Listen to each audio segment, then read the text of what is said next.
তারপরে দেখুন এইভাবে বান্ডিল বান্ডিল টাকা উইতে খেলছে।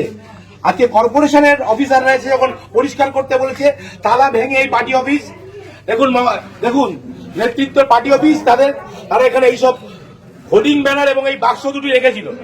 আজকে এখানে তালা ভেঙে এখানকার কর্মচারীরা, এখানকার সাফাই কর্মচারীরা, এখানকার অধ্যাপকদের অনুমতি নিয়ে এগুলো উদ্ধার করেছে। আপনারা দেখুন কি পরিমাণ টাকা, 100 টাকা 500 টাকার বান্ডিল উই পোকায় খেয়েছে।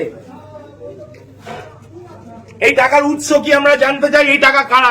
দিনের পর দিন এই কলেজে যারা দুর্নীতি করেছে, এই কলেজে যারা দিনের পর দিন ধরে দুর্নীতি করেছে, এই কলেজে দিনের পর দিন যারা টিচিং স্টাফদের ঠকিয়েছে, প্রফেসরদের সঙ্গে গুন্ডামি করেছে, তাদের প্রত্যেকের টাকা এটা। এবং এই টাকা কোথা থেকে এসছে তারও উত্তর দিতে হবে। আমরা আজ পুলিশ ডেকেছি, মিডিয়াকে আমরা খবর দিয়েছি, তারা আসছে, এগুলো তারা সিজন করবে, এগুলো তারা নেবে এবং তাদের প্রত্যেকের জন্য সাজা হবে। এবং আমরা যত ওপর পর্যন্ত যেতে হয়, আমরা একটা শিক্ষা প্রতিষ্ঠানে, এটা কি কোনো মন্ত্রী হাতের তলা? আপনারা ভাবুন, লজ্জার বিষয়। একটা শিক্ষা প্রতিষ্ঠানে এইভাবে টাকা পাওয়া যাচ্ছে উইতে খাওয়া। সুরেন্দ্রনাথ কলেজের পেছনে জিমনাসিয়ামের সামনে, তারপরে দেখুন এইভাবে বান্ডিল বান্ডিল টাকা উইতে খেলছে। আজকে কর্পোরেশনের অফিসাররা এসে যখন পরিষ্কার করতে বলেছে, তালা ভেঙে এই পার্টি অফিস, দেখুন নেতৃত্বের পার্টি অফিস, তারা এখানে এইসব হোর্ডিং ব্যানার এবং এই বাক্স দুটি রেখেছিল। আজকে এখানে তালা ভেঙে এখানকার কর্মচারীরা, এখানকার সাফাই কর্মচারীরা, এখানকার অধ্যাপকদের অনুমতি নিয়ে এগুলো উদ্ধার করেছে। আপনারা দেখুন কি পরিমাণ টাকা, 100 টাকা 500 টাকার বান্ডিল উই পোকায় খেয়েছে। এই টাকার উৎস কি আমরা জানতে চাই। এই টাকা কারা?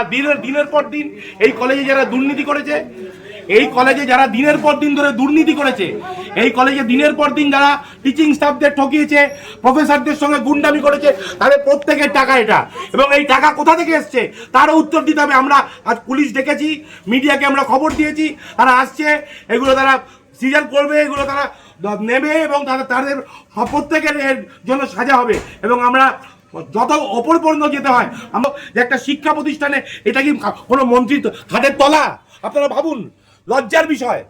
একটা শিক্ষা প্রতিষ্ঠানে এইভাবে টাকা পাওয়া যাচ্ছে উইতে খাওয়া। সুরেন্দ্রনাথ কলেজের পেছনে জিমনাসিয়ামের সামনে পুরনো গোডাউন ঘর থেকে, এই ঘরটি দেখাও।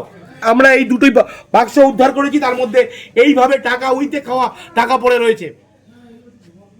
আরো 2-3টি ঘর এরকম বন্ধ রয়েছে, সেগুলো ভাঙার প্রক্রিয়া চলছে। কলেজের স্টাফরা রয়েছেন, প্রিন্সিপাল স্যাররা রয়েছেন, সকলের সামনে আমরা মুচিপাড়া থানার পুলিশ কর্তৃপক্ষকে খবর দিয়েছি, তারা এগুলো সিজ করবেন। মিডিয়াকে খবর দেওয়া হয়েছে সকলের সামনে। এগুলো আপনারা দেখুন, কিভাবে মানুষের সঙ্গে দুর্নীতি করা হয়েছে। মানুষ খেতে পাচ্ছে না, সারা দেশ বিভিন্ন রকম ক্রাইসিসে ভুগছে, সেইখানে দেখুন এইভাবে টাকা উইতে খাচ্ছে।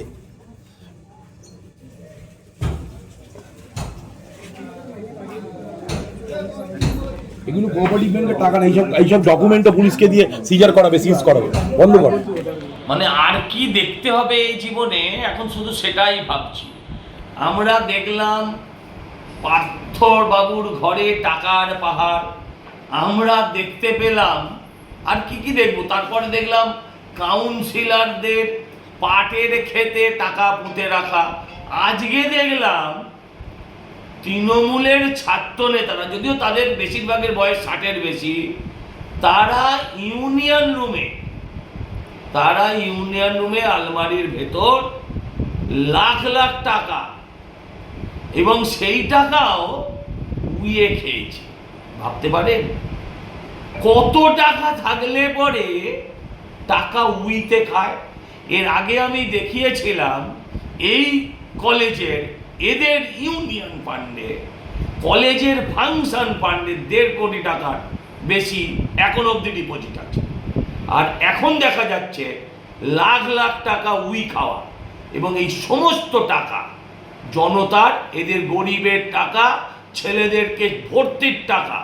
যেখানে যেমন চাকরি দুর্নীতি দেখেছেন, টাকা নিয়ে চাকরি হয়েছে, ঠিক সেরকমভাবে এই সমস্ত কলেজগুলোতে লাখ লাখ টাকার বিনিময়ে, লাখ টাকা কম বললাম, কোটি টাকার বিনিময়ে এই সমস্ত কলেজগুলোতে এরা ভর্তি বিক্রি করেছে।